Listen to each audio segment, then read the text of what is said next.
ce matin là pour cette, premier webinaire de la rentrée en webinar, puisque, cette semaine, on a déjà eu notre premier webinaire physique, sur des sujets, extrêmement intéressants, c'est-à-dire les processus de sanctions, le droit de la défense, enfin et cetera, de manière comparée entre, l'AFPA, la CPR, l'AMF. C'était assez remarquable, hein, et tout à fait, riche d'enseignements. Là, aujourd'hui, on va aborder un sujet, plus positif. On s'éloigne des sanctions et on traite un sujet qui est intéressant parce qu'on l'a traité déjà à plusieurs reprises et à chaque fois, et souvent avec Gilles Saint-Marc d'ailleurs, on s'est félicité, du progrès colossal qu'on faisait dans, le financement alternatif complémentaire des banques à à travers les fonds et les organismes de financement.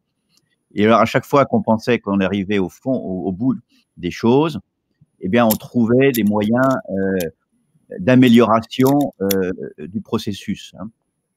Et là, en décembre, a pu effectivement se mettre en place, un complément, qui fait que le dispositif, OFS, FFS, et cetera, semble des plus aboutis, en France. Donc à la fois dans un cadre juridique qui donne beaucoup de souplesse, soit à des fonds, soit à des sociétés de financement, soit des organismes qui est le chapeau général, pour pouvoir, mettre en place, des systèmes adaptés et de le compléter parce qu'évidemment la question était dans la dimension, fiscale de tous ces montages et a priori, aujourd'hui, la France est dotée d'un système des plus complets. Et donc il est important, de le promouvoir, donc un guide a été mis en place d'ailleurs, par Kramer, et l'AFG, pour, faciliter la compréhension. Dans cette phase historique que nous sommes en train de vivre, post-pandémie, tous les moyens, de trouver, du financement adapté aux entreprises et qui permet effectivement de mobiliser des fonds, le plus long possible, pour faire face, aux besoins de financement des entreprises, d'innovation, des startups, enfin et cetera, est absolument essentiel, pour participer, au défi, du redémarrage, de post-crise.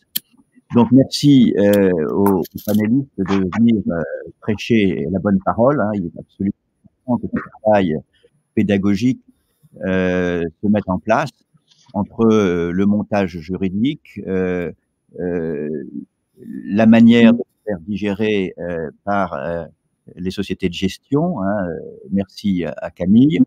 Et puis, avec des exemples, Thibault de Saint-Pré, avec Acopi, qui va nous dire comment, concrètement, tout ça, se met en place et que ça correspond, aux besoins à la fois des sociétés de gestion, des investisseurs et des investis. Mmh. Donc, merci au panel et Gilles, tu as donc, la parole, hein. Merci. Édouard, je dis juste un petit mot, Gilles et Édouard, juste pour repréciser que il est possible de poser des questions. Les questions, on les pose plutôt de façon écrite par le chat et nous les relayerons vers les orateurs à la fin de leur présentation plutôt qu'en cours de présentation. Mais donc libre à chacun de poser les questions sur l'espace ouvert là par écrit sur le chat. Voilà.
Edouard, on vous entend pas.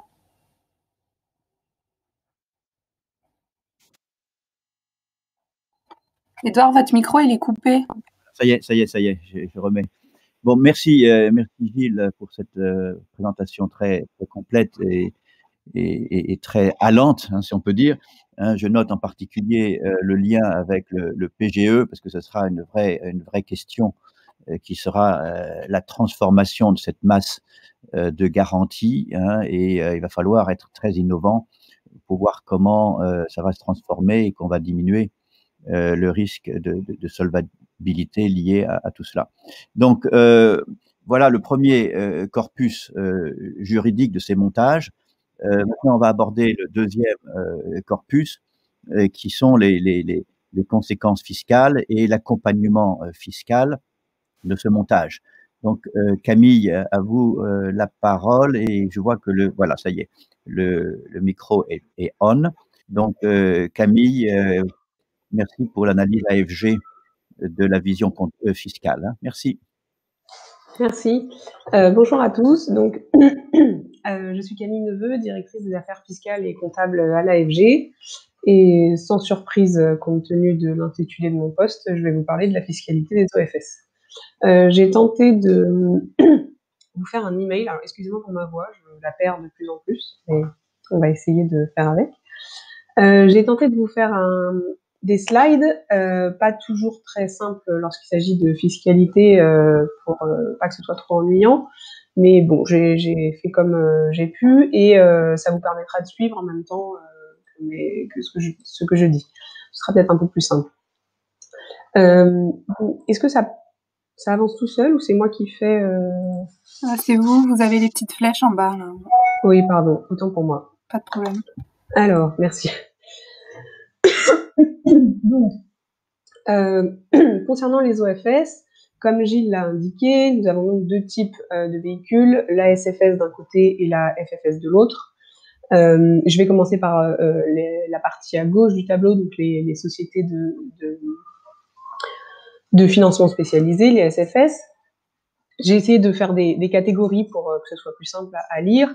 La base juridique de l'ensemble des OFS, c'est aussi bien l'ordonnance d'octobre 2017, comme l'a rappelé Gilles, et la loi de finances 2019 pour la partie fiscale. En fait, le régime juridique de l'OFS est à mi-chemin entre un fonds professionnel spécialisé et celui des organismes de titrisation. En gros. Si on se concentre sur la partie de gauche, donc du tableau, la SFS, elle détient évidemment la personnalité morale parce qu'elle a une forme sociétale, contrairement à la FFS. Ça, vous l'avez toujours dans le tableau. Oui, donc le traitement comptable. Alors, c'est un peu sport. Le traitement comptable de la SFS, au départ, évidemment, ça part du plan comptable OPC. Donc, tout simplement, les plus ou moins values latentes ou réalisées, les commissions de rachat, les frais de transaction sont enregistrés dans les capitaux propres, et les actifs et passifs sont évalués à leur juste valeur et non pas au coût historique. Le problème, c'est que pour l'application fiscale de ce traitement comptable, au final, le régime comptable prévu pour les SFS va aboutir à ne pas prendre en compte les moins-values réalisées, qui ne sont pas enregistrées en résultat, et en revanche, à imposer les plus-values latentes, du fait de la variation positive de l'actif net. Donc, pour une application fiscale du résultat comptable, on a besoin d'adapter le plan comptable des OPC au PCG, au plan comptable général, avec l'article 38 de terre du CGI. Donc, en gros, ce qui se passe, c'est que les plus ou moins values de cession d'un élément d'actif et les produits et charges afférents, donc les commissions de souscription et de rachat, les frais de constitution, de fusion ou d'apport, sont à prendre en compte dans le résultat fiscal de l'exercice, l'année de leur réalisation. Et sous réserve de certaines exceptions, les gains ou pertes latentes sur les éléments d'actifs et passifs, sauf les gains et pertes de change, ne sont pas pris en compte dans le résultat fiscal imposable. Donc, en gros, il va se dégager de la SFS à peu près un résultat tendant vers zéro.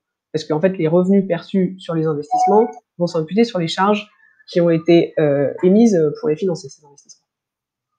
Donc, vous partez d'un principe de plan comptable OPC et vous l'ajustez avec le 38 de terre pour arriver à quelque chose d'utilisable en fiscalité. Je vais me concentrer sur l'autre partie du tableau, la FFS, parce qu'en fait, comme j'ai fait un tableau en plusieurs parties, à chaque fois il y a de chaque côté, donc pour éviter de revenir dessus, on va passer du côté droit. Donc, parallèlement, comme ça, on peut bien comparer avec la SFS, les fonds de financement spécialisés, donc même s'ils ont la même base juridique, n'ont évidemment, comme ce sont des fonds, pas la personnalité morale et ont une forme de copropriété. Et leur traitement comptable se base sur le plan comptable OPC, sans application fiscale, sans difficulté d'application par ailleurs.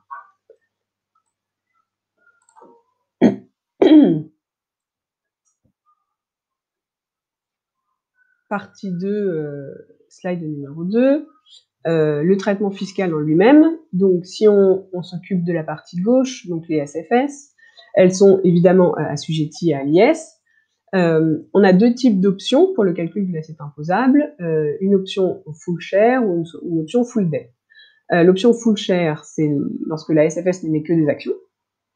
L'option full debt, c'est lorsqu'elle émet des actions pour le minimum légal.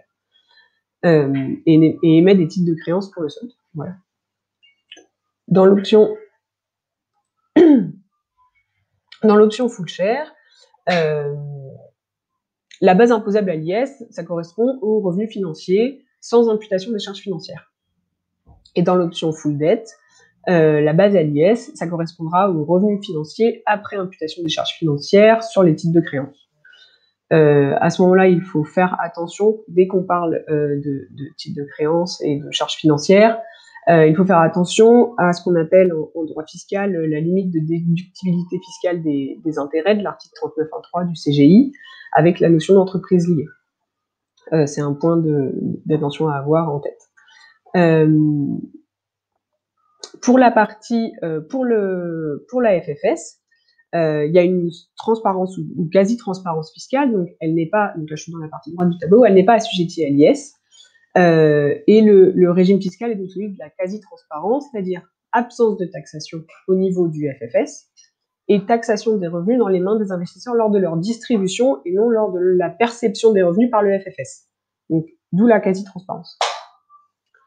Si vous me suivez toujours. Application des conventions fiscales. Donc, je reviens sur la partie gauche du tableau. On a vu que la SFS était soumise à l'IS, qu'elle avait la personnalité morale et qu'elle était constituée sous forme de société. Donc, en soi, elle pourrait se prévaloir de l'application des conventions fiscales internationales, bilatérales.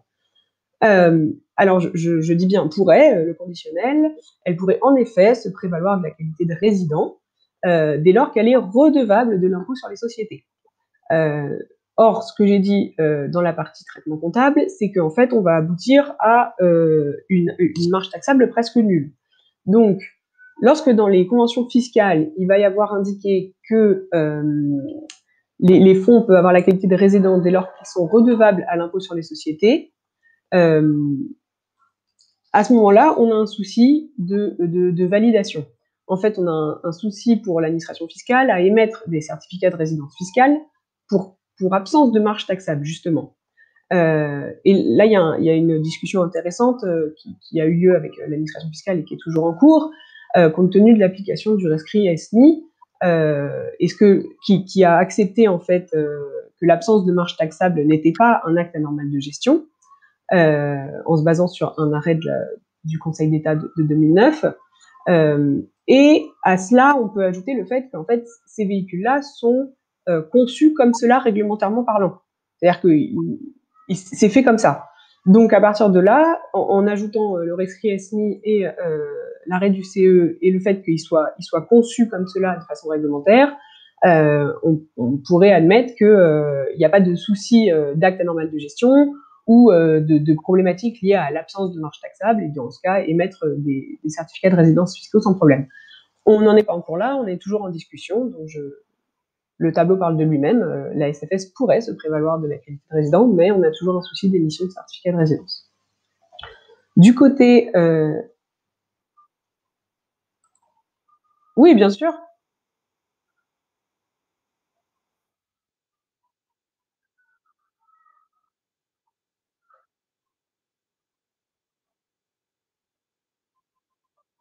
Mm.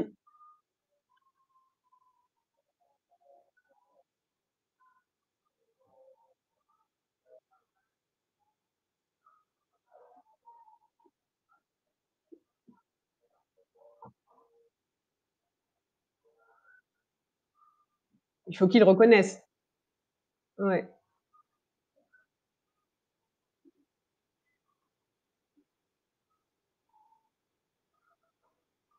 Mmh.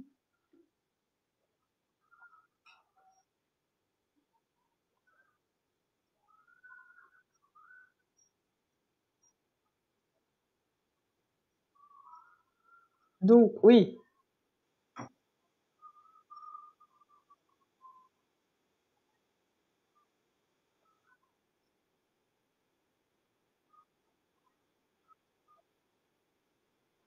Mmh.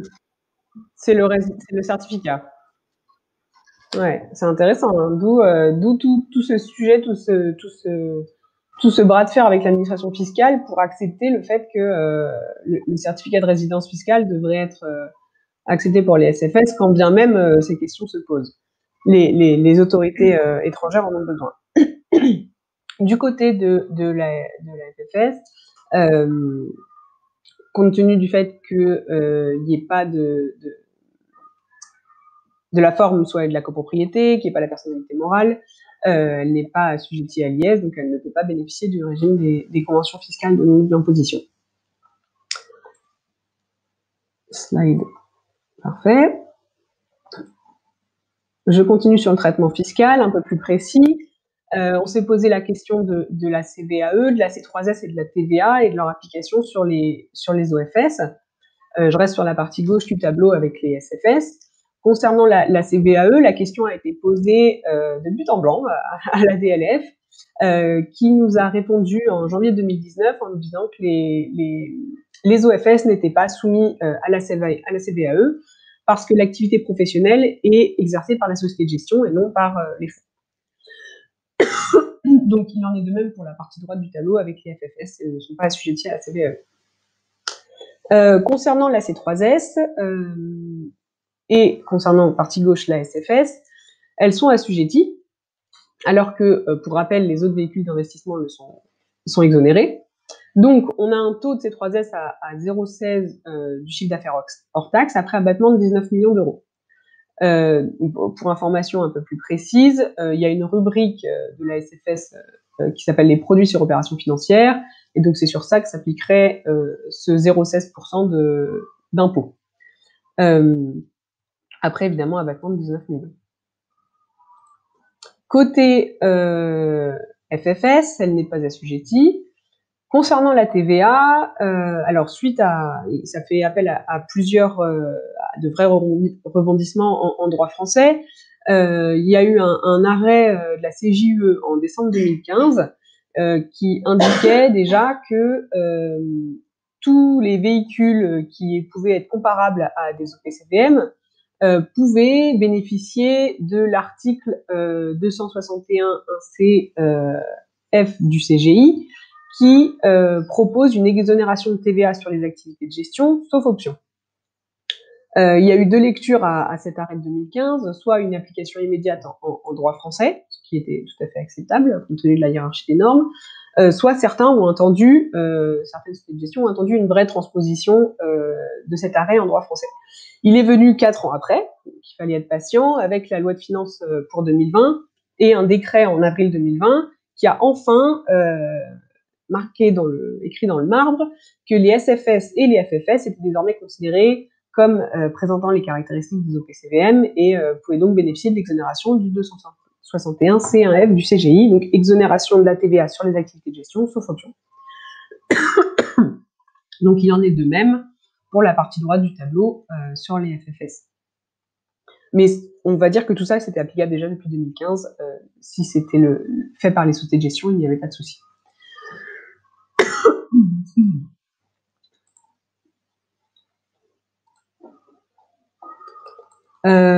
Fiscalité des porteurs de parts.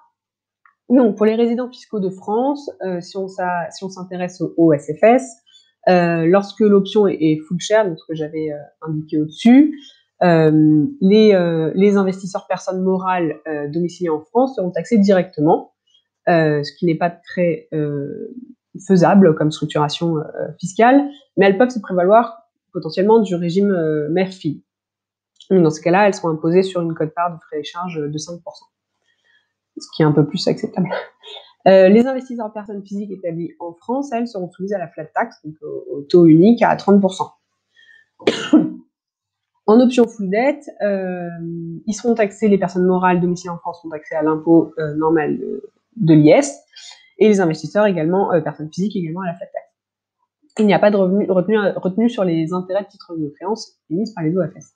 Côté FFS, là, ce qui est intéressant, c'est que l'AFG avait également demandé à la DLF de confirmer le fait générateur de l'imposition pour les porteurs de parts. La DLF nous avait indiqué donc que c'était au moment de leur encaissement. Donc les revenus distribués par les FFS étaient imposés chez les porteurs au moment de leur encaissement et non au moment de la perception des revenus par la FFS. La question pouvait se poser puisque la FFS est une entité considérée comme transparente ou quasi transparente.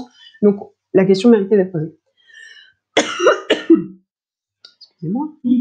On a donc confirmation que c'était au niveau de l'encaissement. Les personnes morales de droit français soumises à l'IS seront imposées au taux normal de l'IS. Imposition sur les plus-values latentes des actifs détenus par la FFS alors que l'investisseur n'a pas encore perçu le produit de la plus-value. Avec néanmoins du correction du prix de revient en cas de cession des parts ultérieures, donc ça peut diminuer l'impôt. Concernant les investisseurs personnes physiques établis en France, ce sont des revenus de capitaux mobiliers qui sont soumis à 30%, ou à l'IR, au barème progressif pour les autres revenus, ou en cas d'option, évidemment, à l'IR. Pour les non-résidents fiscaux de France, donc hors France, en cas de versement de dividendes d'un actionnaire non-résident, donc un investisseur non-résident, une retenue de la source pourra être pratiquée. On peut faire jouer les conventions fiscales et on peut faire jouer la directive Murphy, la directive européenne Murphy également. Et en cas d'émission en tout cas les titres de créance, il n'y a pas de retenue à la source de droit français, sauf lorsque c'est versé à un ETNC. Et c'est la même chose côté FFS, donc en cas d'émission de titres de créance, pas de retenue à la source, sauf lorsque c'est versé à un ETNC. J'arrive à la fin de la présentation de la fiscalité des OFS. Pas toujours évident à présenter à l'oral. Si vous avez des questions, n'hésitez pas. On verra ça en fin de séance. Merci. Oui, Camille, merci. C'est effectivement un exercice tout à fait compliqué de parler de sujets aussi difficiles, hein, mais bravo. Donc, on va passer maintenant à une partie concrète avec Thibaut de Saint-Priest, c'est-à-dire comment, dans la vraie vie, une société de gestion met en œuvre ces différents nouveaux outils, hein, nouveaux entre guillemets, puisqu'en fait, ils ont déjà démarré depuis un certain temps. Thibaut, merci. Merci beaucoup, bonjour à tous. Je suis donc Thibaut de Saint-Priest, je suis directeur général d'une société de gestion qui s'appelle Acofi Gestion et qui se consacre depuis 2011-2012 à la gestion de fonds de prêt qui délivrent donc des financements alternatifs directement auprès des acteurs de la vie économique. Par ailleurs, comme avec d'autres, je participe activement à la commission titrisation et fonds de prêt qui a été mise en place par l'AFG il y a déjà quelques années et qui a été très active aux côtés des autres associations professionnelles dans le dialogue avec les pouvoirs publics, avec la direction du Trésor et l'autorité des marchés financiers dans la genèse de cet instrument. Je vais tout de suite décevoir donc tous les participants de ce panel en indiquant que nous ne sommes pas pour le moment nous-mêmes encore gestionnaires d'un OFS. Et il est assez facile de le comprendre dans la mesure où, comme cela a déjà été dit par Gilles, il n'existe aujourd'hui que 5 SFS et qui ont été créés par 3 sociétés de gestion. Et parmi ces OFS, il n'y a que 3 sociétés de 3 SFS et 2 FFS. Donc c'est un démarrage lent. Merci Thibaut. Effectivement, tu réponds là à une question qui a été posée dans le chat. Hein, c'était la répartition entre les sociétés et les fonds. Donc Tu viens d'y répondre. Exactement. C'est pour ça que j'ai glissé cette Voilà. réponse, en quelque sorte, en voyant le chat.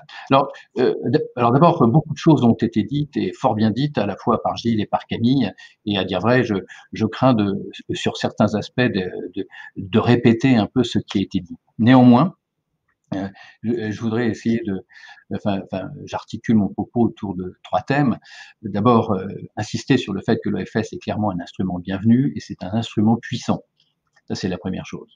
Deuxièmement, c'est effectivement s'interroger, nous interroger ensemble sur les raisons qui font que ce démarrage, en dépit de ses qualités, en dépit de la puissance de cet instrument, reste trop long. Et enfin, évoquer les perspectives. Alors d'abord, il n'est pas inutile de rappeler que la création de ces OFS s'inscrit dans le sillage d'un bouleversement majeur du mode de financement des entreprises, qui pour moi a été marqué par 2 choses au cours des dernières années. D'abord, c'est une leçon lointaine de la crise de 2008 qui a probablement fait découvrir à l'ensemble des agents économiques qu'il existait parfois, dans des situations de crise grave, des risques de fermeture du robinet du crédit, et qu'il était important pour tous ces agents économiques de songer et de travailler à la diversification des sources de financement. Bien sûr, les grandes entreprises sont familières de ce mode de pensée et de cette attitude. Ça n'était pas forcément le cas des entreprises plus petites, les ETI, les PME, et c'est aujourd'hui clairement un enjeu. Le second élément qui a, je crois, beaucoup poussé à cette réforme, c'est une cause lointaine aussi, mais qui mérite d'être soulignée, c'est l'irruption, pour moi, dans le paysage européen du véhicule électif, qui, pour la première fois, a autorisé des fonds à octroyer des prêts sur tout le territoire de l'Union européenne. Et pour moi, ce sont les 2 éléments qui ont été à l'origine de cette vague très importante qui a conduit à moult réformes, l'arrivée de la possibilité d'octroyer des prêts, bien sûr, la réforme des OT, cela a été dit, et bien sûr la création de ces OFS. Alors, pour moi, la création de ces OFS, elle obéit à 3 objectifs principaux. Du point de vue des emprunteurs, c'est clairement une diversification des sources de financement à des conditions compétitives, évidemment, compétitives avec les banques, parce que les entreprises ne peuvent s'intéresser à des solutions offertes par les asset managers que pour autant qu'elles soient évidemment compétitives. Le second point de vue, c'est les gérants d'actifs.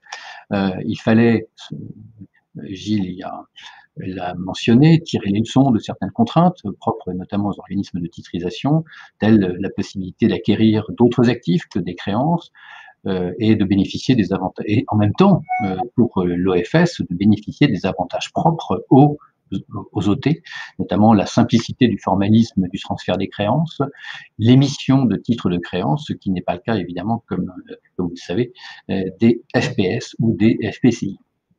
Et le tout, bien sûr, dans un cadre AIFM qui permet le passeportage sur le territoire de l'Union européenne de ces nouveaux fonds que sont les OFS.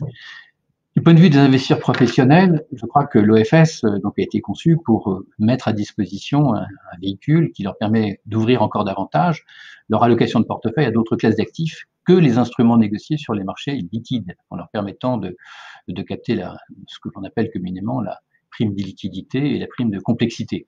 Alors, ce n'est pas quelque chose qui est propre à l'OFS, bien sûr, d'autres véhicules permettent d'atteindre cet objectif, mais la simplicité, l'efficacité de l'OFS contribue évidemment à renforcer l'attrait pour les investisseurs professionnels pour ce véhicule.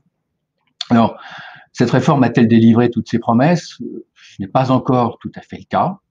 Donc, on l'a dit, j'ai rappelé le nombre d'OFS créés. Donc, le démarrage reste encore un peu poussif. Alors, et au fond, la question qui est posée ce matin, elle renvoie à la question de savoir si les entreprises ont accès ou non au financement en quantité suffisante, c'est le financement dont elles ont besoin, et si d'autre part les asset managers disposent d'une palette, de la bonne palette renouvelée et élargie de véhicules d'investissement, qui dotés plutôt de ces instruments, vont-ils pouvoir avec l'OFS répondre aux attentes des entreprises en termes d'innovation et d'agilité? Alors, je crois qu'il n'est pas, il est démontré évidemment que les asset managers ont fait la preuve depuis plusieurs années, avec le soutien et l'adhésion de leurs clients investisseurs institutionnels, puisque je rappelle qu'on est dans le monde des fonds professionnels qui ne sont pas accessibles aux particuliers, qu'ils étaient capables de développer des réponses et des solutions différenciantes, complémentaires de celles des banques. Et cette notion de complémentarité est pour moi un aspect très important. Les OFS vont probablement pas changer la donne, bien sûr, de l'organisation, de l'écosystème du financement bancaire. Ils ne vont pas bouleverser l'équilibre du financement des entreprises, et en dépit de toutes ces qualités. Néanmoins, c'est un superbe outil. Certains le qualifient d'ailleurs de beau couteau suisse, et qui permet d'enrichir l'univers des solutions possibles. Alors, pourquoi est-ce que ce développement est lent? Donc chacun sait ce qu'est l'environnement en termes de politique monétaire, ces politiques très accommodantes qui permettent aux banques depuis de nombreuses années déjà de délivrer des financements à des conditions extrêmement compétitives aux entreprises, enfin notamment aux entreprises les plus saines. Et les PME ETI bénéficient, on le voit dans les statistiques, on le voit dans la croissance des flux de crédits dispensés par le système bancaire, on le voit dans les encours. Les banques font extrêmement bien leur travail, et donc il ne saurait être question de stigmatiser une quelconque insuffisance de ce point de vue-là, et ce phénomène-là n'est pas nouveau. La nouveauté peut-être qui résulte de la crise sanitaire dans laquelle nous sommes entrés depuis déjà quelque temps, c'est l'irruption de ce que Nicolas Dufour, le CEO de BPI France, a évoqué sous le vocable de viaduc de cash qui a été mis en place au plus fort de la crise du coronavirus avec les PGE.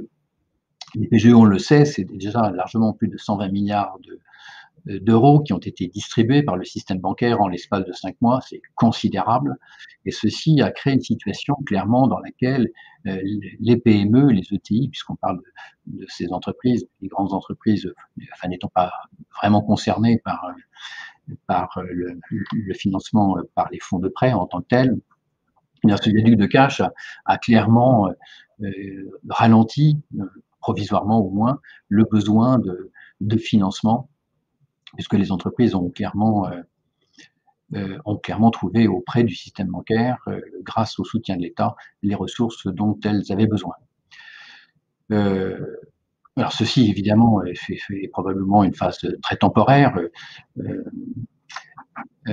Édouard l'a relevé, il va falloir sortir des PGE à un moment donné, donc c'est là où il va falloir être prêt à prendre le relais et pour dispenser ces crédits sous une forme ou sous une autre, avec beaucoup d'agilité, beaucoup d'innovation, de manière complémentaire avec les banques. Je crois qu'il n'est pas inutile, même si cela a été dit, de revenir quelques instants quand même sur la genèse des OFS et sur leur mérite.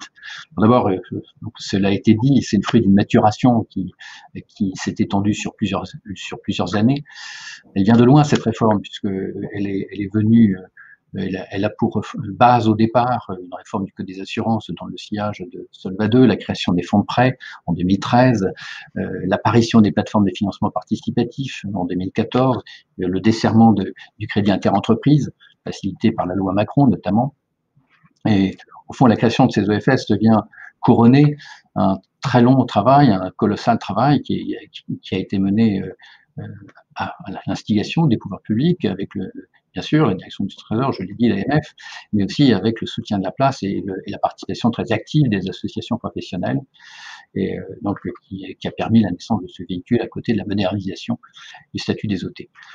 Je ne reviens pas sur les étapes, la loi de finances de 2016 qui ouvre la possibilité pour les fonds français de prêter, la loi Sapin de décembre 2016, l'ordonnance de 2017, le règlement de l'ANC, les décrets d'application et bien sûr les textes fiscaux qui ont été mentionnés par Camille. Je crois que tout ceci illustre le fait que nous avons bénéficié, nous professionnels de la gestion d'actifs, d'une démarche très proactive, très pro-business des pouvoirs publics dans cette affaire. Et elle s'inscrit clairement dans une logique d'élargissement de l'offre de financement en direction des acteurs de la vie économique, dans le cadre d'une désintermédiation que je qualifie de sereine. il n'est pas inutile de mentionner, de relever, contrairement à certaines prophéties anciennes, certes, mais qui avaient cours à un moment donné, sur le caractère antagonisant des relations entre les fonds et les banques en matière de distribution de crédit. Ça n'est pas du tout le cas, on est plutôt dans un monde de coopétition entre les acteurs, et je dirais que cette complémentarité, cette coopération entre banques et fonds se fait de manière très bénéfique pour tous. Ainsi, notre industrie française des fonds dispose de 3, voire 4 même, familles de véhicules pour financer l'économie, les FPS, les OFS, les OT, et puis aussi, il ne faut pas l'oublier, les FPCI, qui, avec chacun donc, des déclinaisons différentes. Clairement, la création des OFS réunit d'une certaine manière le meilleur des mondes. Elle a enfanté je vais reprendre, enfin, je vais le dire d'une manière différente ce qui a été dit par Gilles, mais elle a enfanté d'un véhicule hybride qui combine à la fois beaucoup d'atouts de l'OT, beaucoup d'atouts du régime des FPS, et bien sûr le bénéfice de la directive AIFM.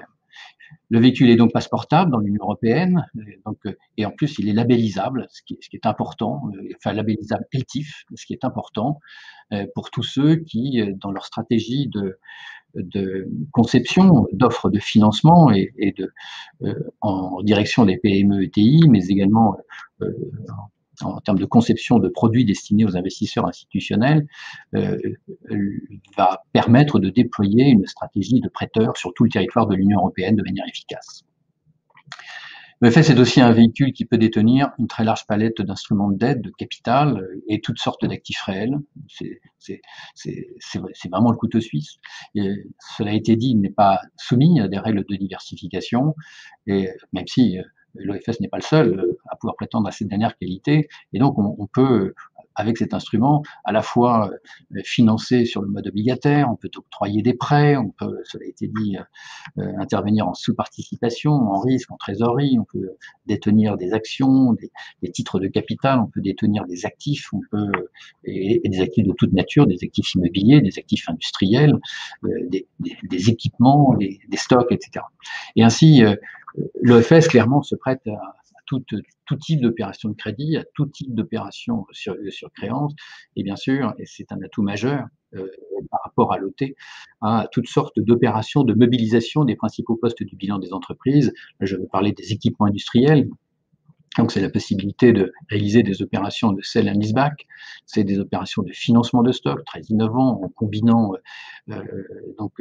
des mécanismes de sûreté très efficaces tels que la fiducie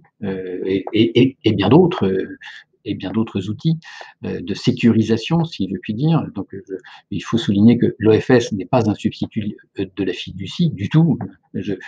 J'anticipe sur un point qui était apparu dans le chat tout à l'heure. Donc, il y a une vraie complémentarité entre ce mode de sûreté, comme tous les autres modes de sûreté dont nous pouvons bénéficier, et ce véhicule qu'est l'OFS. Oui, je t'en prie, je t'en prie.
notamment pour le financement des infrastructures, évidemment.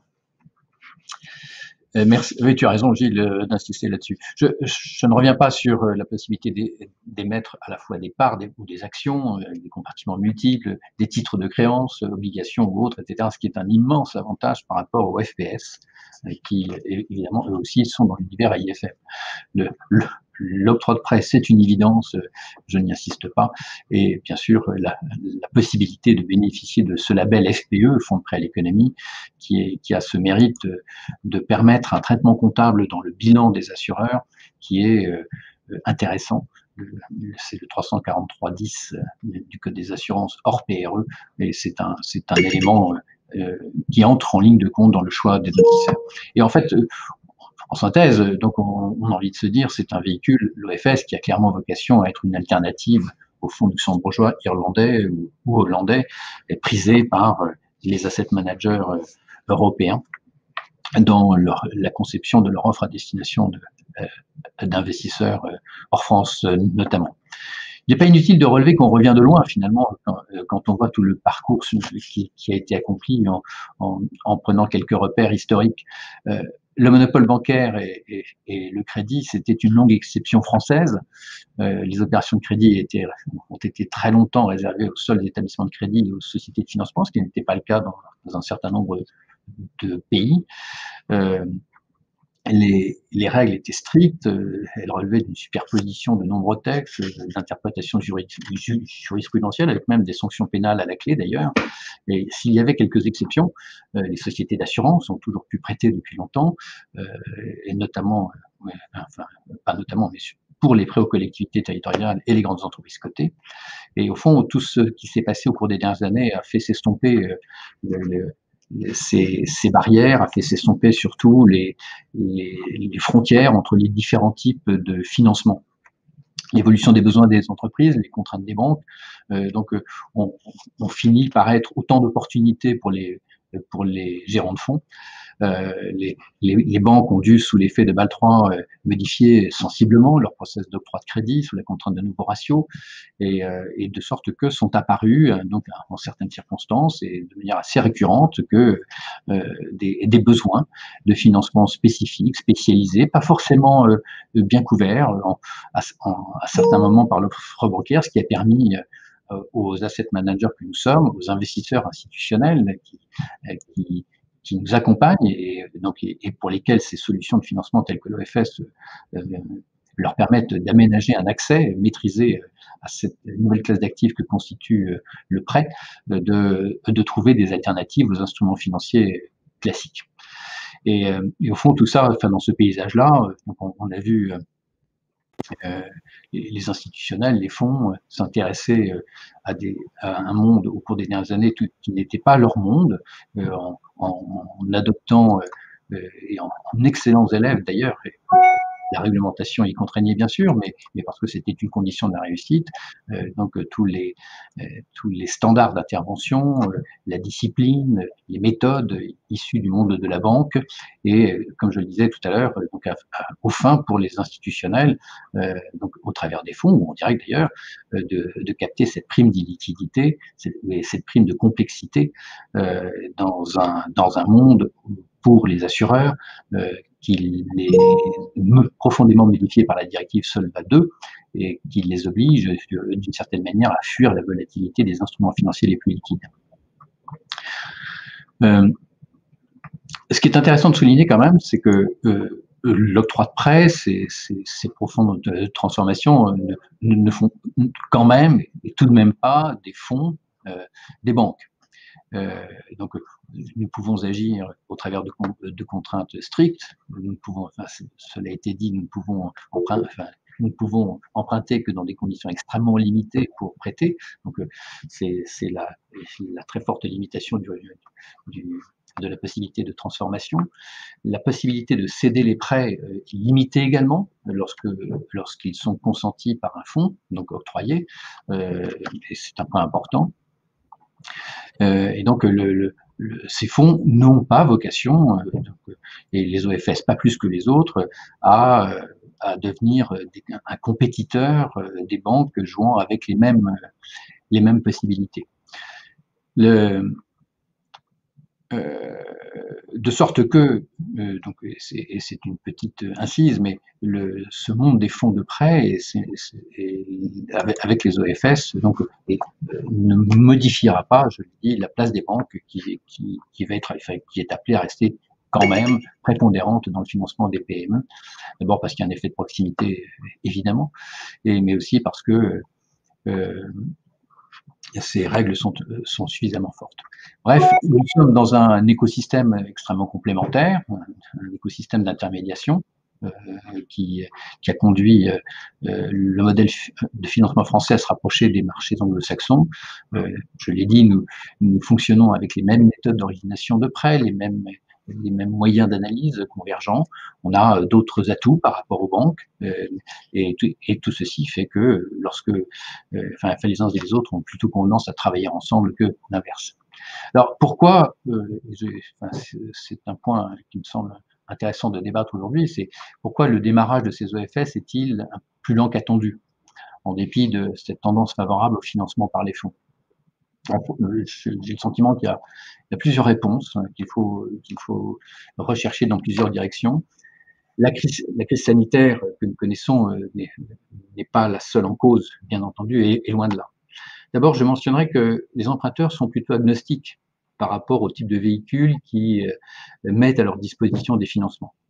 Ils se fichent comme d'une guigne de savoir si, au fond, les financements qui sont apportés par le monde de la gestion d'actifs le sont par des OFS, par des OT, ou par des FPS ou que sais-je. Ils sont indifférents, seul le résultat compte, et le choix du véhicule n'est pas vraiment leur sujet. Le second point déjà relevé, c'est que les circonstances exceptionnelles dans lesquelles nous sommes font que les entreprises, même les plus fragiles actuellement, n'ont pas de ressources financières dans l'immédiat, grâce au soutien massif des États et des banques. Et ça crée une situation assez particulière dans laquelle beaucoup d'asset managers ont aujourd'hui du dry powder pour déployer du capital auprès d'entreprises et donc ne trouvent pas nécessairement les emplois qui leur permettraient de se déployer aussi vite qu'ils le peuvent. J'ajoute que les conditions dans lesquelles nous vivons de très forte compression des rendements fait que, dans certaines circonstances, les investisseurs institutionnels ne sont pas nécessairement intéressés à financer des entreprises de type PME, ETI, à des conditions qui sont extrêmement basses, donc qui sont intéressantes pour des banques qui elles ont le choix entre le moins 0,50 en banque centrale ou une rémunération de type 1,20, 1,30 ou 1,40 pour du financement moyen-long terme pour des entreprises qui sont notées de 1,5 FIBEN, pour simplifier. Donc là, ce ne sont pas des niveaux de rendement qui sont jugés attractifs, donc je veux parler des 1,30, 1,40, 1,50, attractifs pour les investisseurs institutionnels, et donc les fonds et les asset managers ne sont pas susceptibles véritablement de se déployer de manière massive dans ces conditions-là. Donc il leur faut rechercher des outils de financement, des emprunteurs avec lesquels on va pouvoir mettre en place des mécanismes certes complexes, innovants, et générant une rémunération à un niveau supérieur, mais avec le risque corrélatif. Et donc là, le contexte n'est pas forcément favorable momentanément chez les investisseurs institutionnels qui sont plutôt prudents aujourd'hui dans la façon dont ils accordent leur confiance à des fonds, qu'il s'agisse d'ailleurs de fonds de private equity ou des fonds de dette, dans le contexte que nous connaissons. Il y a un troisième élément qui, me semble-t-il, doit être mis en avant pour expliquer une certaine lenteur avec laquelle l'OFS se met en place, c'est que il y a la force de l'habitude des asset managers, clairement. C'est que nous avons pris tous l'habitude de travailler avec des véhicules qui étaient imparfaits. L'OT par certains côtés, le FPS de l'autre, etc. Mais chacun les connaît bien, les investisseurs avec lesquels nous travaillons les connaissent bien. Ils ont leurs limites. Mais venir avec un nouveau véhicule peut être parfois un handicap. Et là, quitte à être provocant, je me dis que si nous avions pu faire naître les OFS ce nouvel instrument, dans un contexte où ces seuls instruments auraient eu la possibilité d'octroyer des prêts, je pense que le développement aurait été plus rapide. Là, compte tenu de la longueur du processus qui a conduit à la mise en place de ces instruments et à la définition des règles qui en définissent le fonctionnement, eh bien, chacun a appris à vivre avec les avantages, bien sûr, mais aussi les petites faiblesses des OFS, et il faut du temps pour que que les asset managers se familiarisent avec ce nouvel instrument. Ça m'amène au quatrième point qui me semble être important, c'est que la mise en place de ce dispositif a pris trop de temps. Et pour simplifier, il s'est étendu sur 2016, du début 2016 à la fin de l'année 2018, voire même d'ailleurs la fin de l'année 2019 pour les tout derniers éléments fiscaux qui ont été rappelés par Camille il y a quelques instants. Et c'est vrai que c'est long. C'est long et ça peut créer une situation après avoir suscité beaucoup d'attentes, après avoir suscité beaucoup d'intérêt, ça a pu susciter une forme de lassitude en quelque sorte. Et ce doit être une leçon pour l'avenir, me semble-t-il, c'est que des réformes de cette nature, particulièrement innovantes, doivent être le plus possible conçues avec des délais d'exécution, et je veux parler des textes d'application notamment, qui soient beaucoup plus courts. Et donc, donc il y a eu beaucoup de questions pendant quelques temps sur la longueur de ce processus de genèse des règles de fonctionnement de l'OFS. Et ceci a fait que, et ça c'est un vrai handicap me semble-t-il, c'est que les grands asset managers, eux, du coup, face à cette situation, ont pris l'habitude, plus que jamais, d'aller rechercher des véhicules sous d'autres juridictions. Luxembourg, l'Irlande, les Pays-Bas ou que sais-je, etc., etc.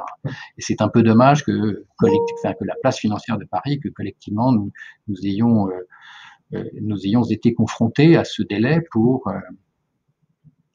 la mise en place de ce véhicule, car donc il y a toujours un sujet d'exemplarité, et c'est vrai que si nous avions pu créer une situation dans laquelle les grands asset managers avaient d'emblée choisi ce véhicule, nous serions peut-être à un niveau plus important en termes de nombre de véhicules, en termes d'encours. Nous n'avons pas malheureusement d'informations sur les encours des OFS, car leur création trop récente fait que l'AMF même ne dispose pas d'informations précises sur les niveaux des encours. Le cinquième point, c'est la persistance qui est maintenant derrière nous, mais des incertitudes fiscales qui ont pu gêner un certain nombre de sociétés de gestion dans leurs décisions de lancement. Puis enfin, bien sûr, c'est la concurrence entre les places financières, comme je l'ai souligné. Alors, qu'est-ce qu'il faut faire et quels sont les axes d'action pour promouvoir ces OFS, dont on voit bien tous les mérites? Je crois que l'action résolue des asset managers avec leurs associations professionnelles, au premier rang desquelles l'AFG, mais aussi France Invest, avec les pouvoirs publics, doit être maintenant que l'ensemble du dispositif est en place, dans ses différentes dimensions, c'est de créer ce climat favorable à ce que les uns et les autres se mobilisent pour la réussite en France et hors de France de ce véhicule. Ça veut dire des actions de communication, ça veut dire vraiment un gros effort de promotion. Il y a eu des démarches en ce sens à un moment où il y avait encore des incertitudes. Maintenant que tout ceci est levé, je pense que c'est vraiment le moment de le faire, et je ne doute pas que les associations professionnelles vont se saisir maintenant de l'opportunité avec tous les acteurs, notamment les professions du conseil, les avocats, les auditeurs, pour sensibiliser chacun en France, mais aussi à l'étranger, parce qu'il faut concurrencer cette offre de véhicules qui existe hors de France, pour montrer que l'OFS est un véhicule qui est pertinent, et un véhicule extrêmement bien organisé, extrêmement bien structuré, et aussi créer en fait aussi une sorte d'envie du côté des emprunteurs, plus que jamais de s'adresser aux asset managers. Donc en même temps d'ailleurs et de manière concurrente qu'ils le font avec les banques. Donc il y a pas mal de choses à faire maintenant et le temps est venu de le faire. C'est d'autant plus important que cette OFS est le fruit d'un engagement colossal de tous les acteurs. Comme je l'ai dit tout à l'heure, c'est une chance pour notre industrie et c'est aussi une chance pour les PME et les ETI qui, maintenant que l'effet euphorisant des PGE, enfin, parce que passer l'effet des PGE et autres aides publiques, il faudra bien trouver des relais à ces ressources et je pense que l'OFS peut largement y contribuer. Il ne faudrait pas que nous manquions, nous tous, ce rendez-vous. Voilà les quelques mots que je voulais partager avec vous ce matin. Merci, merci Thibaut. Effectivement, tout à fait important de voir que la maturation a pu être longue. La compétition en Europe avec la Hollande, Luxembourg a été certainement un ferment pour nous pousser à trouver des voies compétitives et diversification. Il est clair que on a pensé longtemps que la diversification des sources de crédit venait du fait qu'on voulait diminuer le risque bilanciel des banques. Mais je pense que c'est pas le seul objectif, c'est-à-dire que dans ce monde extrêmement complexe, qui fait face à des successions de crises, mais aussi à ce que j'appelle la quatrième révolution industrielle, et qui fait que si on veut être dans le jeu de l'innovation et d'accompagner tout un ensemble d'entreprises qui vont faire partie de cette révolution industrielle, de l'innovation, des data, etc., il va falloir avoir une combinatoire en face de la complexité, une combinatoire qui permet l'imagination du financement. Et cette imagination du financement, elle est dans la multiplicité des natures d'acteurs et des sources d'investisseurs avec toute la gamme de risques, toute la gamme de couverture des risques, toute la gamme de montages fiscaux. Et d'avoir une palette relativement complète et non seulement un atout compétitif, mais un atout qui permet d'aborder le défi de la diversification du financement. C'est absolument fondamental et on a mentionné le PGE, la sortie du PGE va nécessiter une énorme créativité et pour ça, il faut que cette pédagogie qu'appelle Thibaut, c'est-à-dire comment on va réduire le temps de l'inertie, d'adaptation des habitudes, de l'imperfection des différents outils existants vers l'usage de la perfection des nouveaux instruments qui sont en face de nous, il faut que nous diminuions ce délai pour être au rendez-vous. Alors, je vais juste témoigner en tant que, parce qu'il n'y a pas eu d'entreprises qui sont autour de la table là, et je trouve que je suis administrateur d'une grosse ETI en difficulté, que Thibaut connaît bien, et comme c'était une entreprise en difficulté qui fait quand même près d'1 milliard de chiffre d'affaires, il n'y a pas de banque en face pour prêter, donc pour sortir des crises, on n'a que des fonds publics, fonds souverains et autres, mais aussi des fonds alternatifs.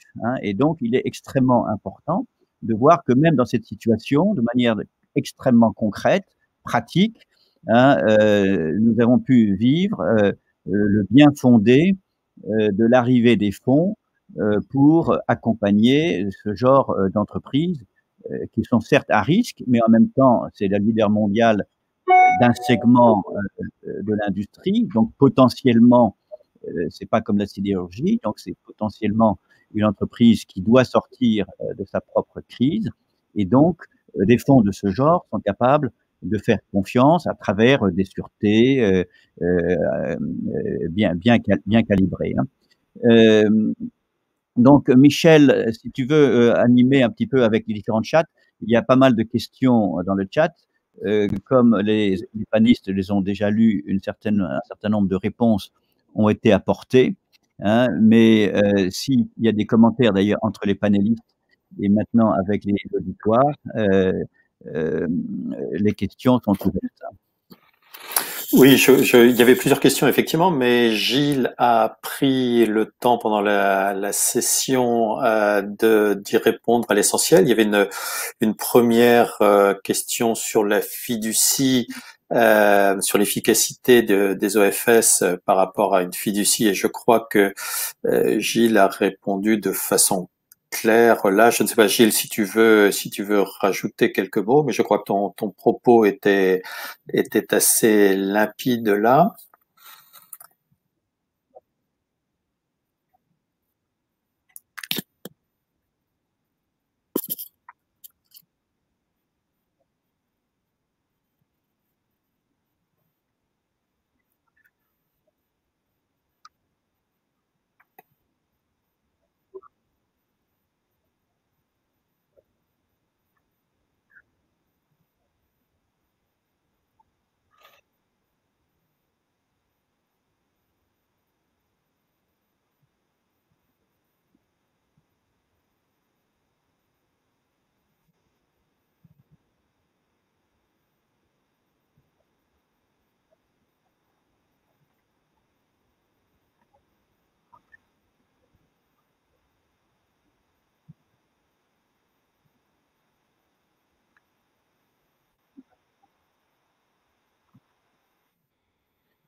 D'accord. Tu as répondu aussi à une question sur le régime pari passu, et la question qui était posée était de savoir. Oui.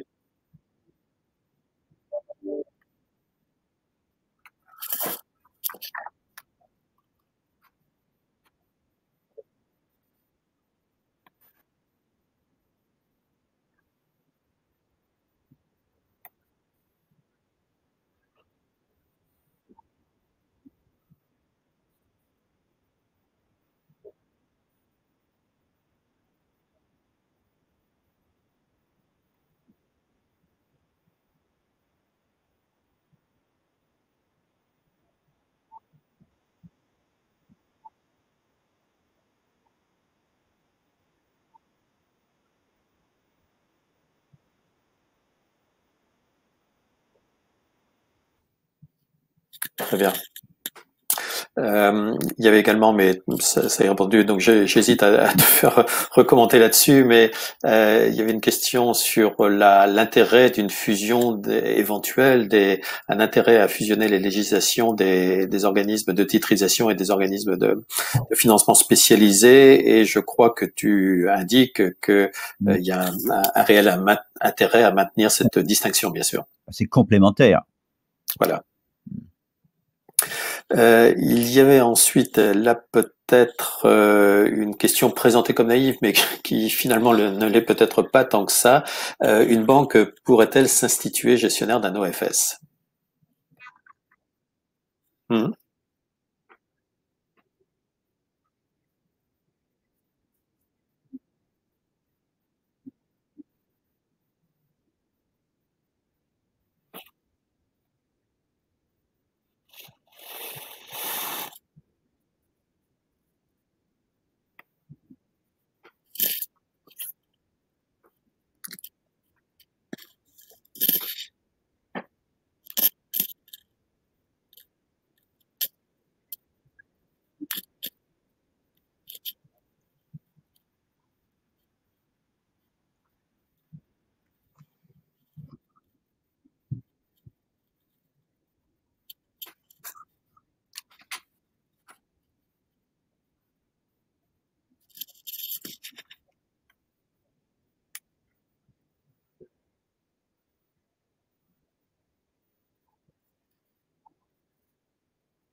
D'accord. Et puis peut-être une question, oui, relative à la concurrence entre les places financières, une question très vaste et large. Quels sont les concurrents et les équivalents de l'OFS dans les autres pays européens? Je ne sais pas là si une synthèse peut être faite en quelques secondes, mais pourrait-on le dire autrement, y a-t-il encore un intérêt pour un gestionnaire d'actifs français à s'intéresser au fonds luxembourgeois, au fonds irlandais ou au fonds des Pays-Bas?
Si me permettre, je voudrais peut-être juste apporter un complément aux propos extrêmement clairs de Gilles, en faisant observer que la question qui est posée doit être vue sous deux angles qui sont, au moins deux angles qui sont assez différents. Il y a l'angle du gestionnaire d'actifs qui va sélectionner les actifs qui ont vocation à entrer dans le portefeuille.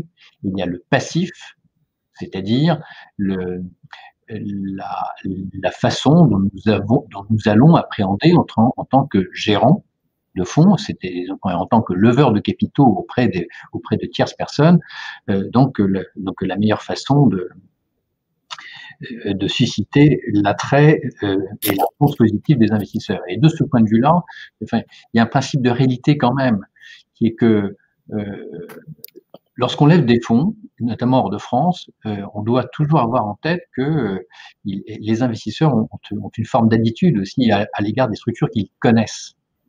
Et que donc il n'est pas évident qu'une structure française soit nécessairement la réponse définitive pour pouvoir adresser donc un passif qui ne soit pas français. Certains investisseurs diront, et notamment s'agissant de fonds investis dans des fonds de prêt, diront, moi j'ai besoin de faire passer le véhicule que vous me proposez dans un KVG qui sera géré par une société allemande spécialisée, etc., etc. Et donc il faut la réponse n'est pas définitive. On ne peut pas dire que en dépit des qualités qui sont très grandes de l'OFS, celui-ci va emporter l'adhésion de tous les investisseurs. Et c'est là où il y a un gros effort à faire, nous en tant qu'industrie, vers ces investisseurs non français, pour les convaincre de ce qu'il y a un mérite, à ce qu'ils puissent encapsuler des parts ou des actions de véhicules français de type OFS dans des feeders ou autres véhicules, qu'ils soient basés à Luxembourg ou qu'ils soient basés ailleurs, etc. Donc il faut que nous arrivions à avoir une pédagogie intéressante pour cela. S'agissant de l'actif, et là ça a été dit très clairement à la fois par Gilles et par Camille, donc l'OFS notamment dans sa forme sociétale est une superbe réponse pour aller chercher des actifs hors de France.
Ok,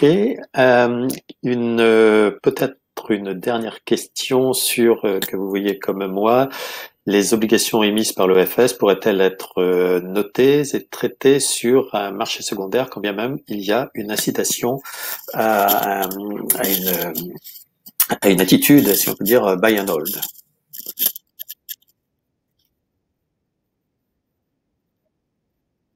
Hmm.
très clair.